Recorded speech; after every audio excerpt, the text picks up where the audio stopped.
इस वीडियो में हम मानव में पोषण एवं पाचन के बारे में जानकारी प्राप्त करेंगे। पोषण उस प्रक्रिया को कहते हैं जिसमें जीव अपनी वृद्धि, परिवर्धन और अनुरक्षण के लिए भोजन प्राप्त करता है और उसका उपयोग करता है। पोषण भोजन में मौजूद रासायनिक अवयवों को पोषक कहा जाता है। पोषण एक जटिल प्रक्रिया है जिसमें अंतर्ग्रहण, पाचन, अवशोषण, स्वांगीकरण और बहिक्षेपण को शामिल किया जाता है। आहार को शरीर के अंदर लेने की क्रिया को अंतर्ग्रहण कहते हैं। जटिल भोजन को सरलता अवशोषण योग्य रूप में बदलना पाचन कहलाता है। और आहार नली के अंतराकुर में उपस्थित रक्तवाहिकाएं पचे हुए भोजन को अवशोषित कर लेती है तथा इसे सभी कोशिकाओं में पहुंचा देती है। पोषण दो प्रकार का होता है, स्वांगीकरण और बहिक्षेपण। स्वांगीकरण शरीर ऊतकों द्वारा आहार के पोषक तत्वों का उपयोग करना है। कोशिकाओं में पहुंचाएगा अवशोषित भोजन ऊर्जा उत्पन्न करने तथा कोशिकाई पदार्थों को बनाने में काम में आता है। और अवशोषित पदार्थों का स्थानांतरण रक्तवाहिकाओं द्वारा शरीर के विभिन्न भागों तक होता है। कोशिकाओं में उपस्थित ग्लूकोज का विघटन ऑक्सीजन की सहायता से CO2 और जल में हो जाता है और ऊर्जा मुक्त होती है। बहिक्षेपण वह प्रक्रिया जिसमें अनपचे और अनअवशोषित भोज्य पदार्थ तथा अवशिष्ट पदार्थों को शरीर से बाहर निकाला जाता है। जटिल आहार पदार्थ लघुत्तरी इकाई में टूटकर इस प्रकार परिवर्तित होना कि वे कोशिकाओं द्वारा अवशोषित हो जाएं, पाचन कहलाता है। पाचन में भोजन के विभिन्न जटिल रसों का एंजाइमों के द्वारा सरल विलयशील रूपों में विघटन हो जाता है ताकि शरीर की कोशिकाओं द्वारा उनका अवशोषण किया जा सके। पाचन दो प्रकार का होता है, अंतरकोशिकीय और कोशिका बाह्य पाचन। अंतरकोशिकीय पाचन में पोषण के 5 चरण स्वयं कोशिका के भीतर संपन्न होते हैं, जैसे अमीबा, पैरामीशियम और एक कोशिकीय जीव। और कोशिका बाह्य पाचन में पाचन कोशिका के बाहर होता है, जैसे कॉकरोच। एंजाइम वे रसायन है जो इस कोशिकाओं में रासायनिक अभिक्रिया को तीव्र करते हैं। सभी एंजाइम जटिल प्रोटीन होते हैं। ये रासायनिक अभिक्रिया के दौरान अपरिवर्तित रहते हैं। ये जटिल अणुओं को सरल अणुओं में बदल देते हैं और ये पाचन तंत्र में उपस्थित पाचकों द्वारा स्रावित पाचक होते हैं।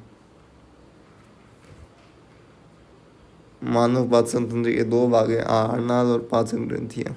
आहार नाल में मुख गुहा, ग्रास नली, आमाशय, छोटी आंत, बड़ी आंत, मलाशय और एनस होते हैं। जबकि पाचन ग्रंथियों में लार ग्रंथियाँ, यकृत और अग्नाशय होते हैं।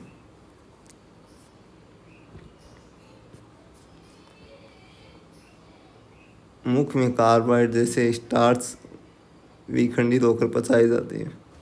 मुख में लार स्रावित करने वाली ग्रंथियाँ होती है। लार में केवल एक एंजाइम लार एमाइलेज होता है। ये स्टार्च पर दो प्रकार से क्रिया करता है, कच्चा पकाया हुआ स्टार्च डेक्स्ट्रिन में और पकाया हुआ स्टार्च माल्टोज में रूपांतरित कर देता है। डेक्स्ट्रिन विलयशील होता है जबकि माल्टोज स्वाद में मीठा और डाइसेकेराइड होता है। आहार नाल की ग्रसिका वाले भाग में पाचन नहीं होता है।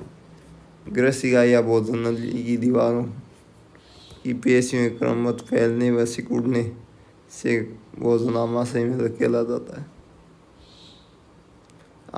आमाशय मोटी भित्ति वाली एक थैलीनुमा संरचना है। ये जे आकार की होती है, ये चपटी होती है। यह आहार नाल का सबसे चौड़ा भाग होती है। ये एक और तो ग्रसिका से खाद्य प्राप्त करती है और दूसरा और क्षुद्रांत्र में खुलता है। आमाशय का आंतरिक स्तर श्लेष्मल HCl और पाचक रस स्रावित करता है। श्लेष्मल आमाशय के आंतरिक स्तर को सुरक्षा प्रदान करता है जबकि HCl ऐसे जीवाणु को नष्ट करता है जो भोजन के साथ वहाँ पहुँचा दिए जाते हैं। यह माध्यम को अम्लीय भी बनाता है।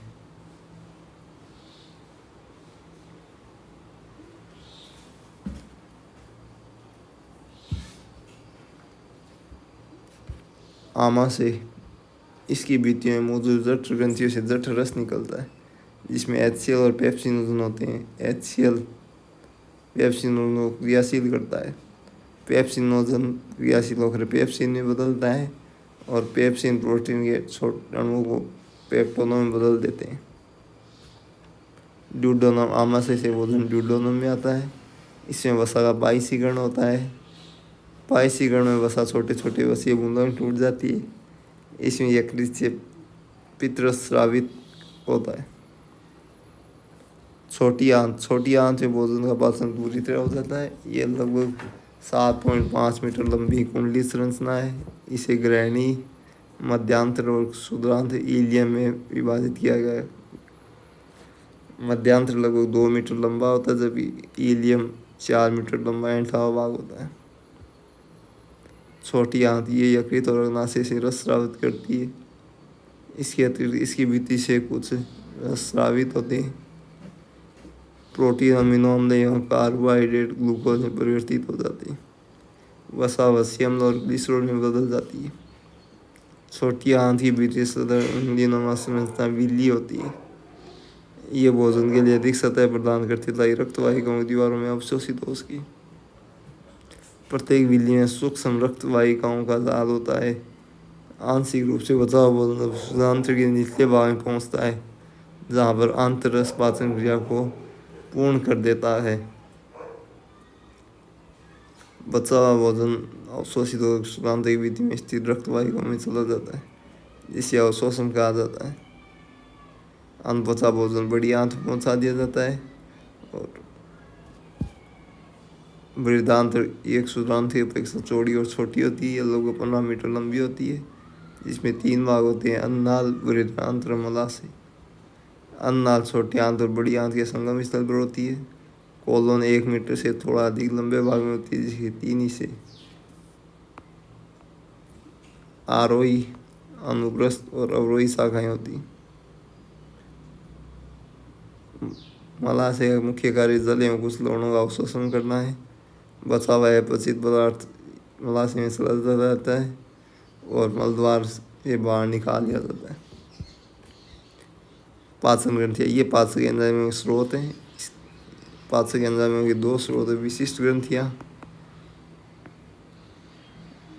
जो अपने स्रावों को अपनी अपनी वाहिकाओं द्वारा आहार नाल में छोड़ते हैं। ये तीनों होती हैं: लार ग्रंथियाँ, यकृत और अग्नाशय, जो अपने स्रावों को सीधे आहार नाल की अवकाशिका में छोड़ देते, वो अमाशय और एपिथेलियम की ग्रंथि कोशिकाएं। लार ग्रंथियाँ ये मुख में लार स्रावित करती है। लार के कारण हमारा मुख नरम बना रहता है। लार ग्रंथियाँ हैं कर्णपूर्व, अधोजंब और अधोजीवा ग्रंथियाँ। कर्णपूर्व ग्रंथियाँ ये जल संपतली लार का स्राव करती है, जिसमें एमाइलेज नामक एंजाइम होता है। अधोजंब ग्रंथियाँ जल और श्लेष्मा उत्पन्न करती है। अधोजीवा ग्रंथियाँ ये जल और श्लेष्मा उत्पन्न करती है। लार में लाइसोजाइम होते हैं, जो जीवाणु को नष्ट करने में सहायक होते हैं। ये भोजन को निगलने में सहायता मिलती है। लार जीवा की स्वाद कलिकाओं को उद्दीपित करती है। लार में एमाइलेज नामक एंजाइम स्टार्च को पकाकर सुक्रोज में बदल देता है। यकृत ये शरीर की सबसे बड़ी ग्रंथि है। ये गहरे लाल भूरे रंग की ग्रंथि है, जो डायफ्राम के नीचे उदर में दाएं पार्श्व में ऊपर की ओर स्थित होती है। ये पित्त स्रावित करती है, जो पित्ताशय के भीतर इकट्ठा हो जाता है। पित्त सामान्य पित्त वाहिनी के जरिए ग्रहणी में भेज दिया जाता है। पित्त वसाई पाचन में महत्वपूर्ण भूमिका निभाता है। यकृत के कार्य: यकृत के ये RBC उत्पन्न करता है, प्रोथ्रोम्बिन और फाइब्रोजन बनाता है।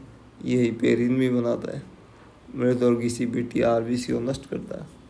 रक्त में आविष और धात्विक विषों को बाहर निकालता है। यकृत लोहा और कुछ अन्य धातुओं का संचयन करता है। ये विटामिन A, D और B12 का संचयन करता है। ग्लाइकोजन में बदलता है। यकृत के उपापचय कार्य: रक्त शर्करा नियमन करना। अंत में कार्बोहाइड्रेट पाचन के उत्पादों के रूप में ग्लूकोज की अतिरिक्त मात्रा को बनाए रखना और ग्लाइकोजन के रूप में उसे संचित रखना ताकि रक्त में शर्करा का स्तर गिरने पर उसे फिर से विलेय ग्लूकोज के रूप में निर्मुक्त किया जा सके। अतिरिक्त अमीनो अम्लों का विघटन। अमीनो अम्ल प्रोटीन पाचन के अंतिम उत्पादों के रूप में उत्पन्न होते हैं। यह अतिरिक्त अमीनो अम्लों को यूरिया और शर्करा में विघटित कर देता है।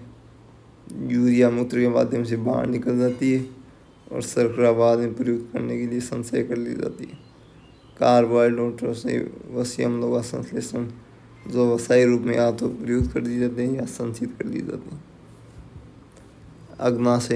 अग्नाशय लाल से भूरे रंग का होता है। यह ग्रहणी के घुमाव वाले भाग में स्थित होता है।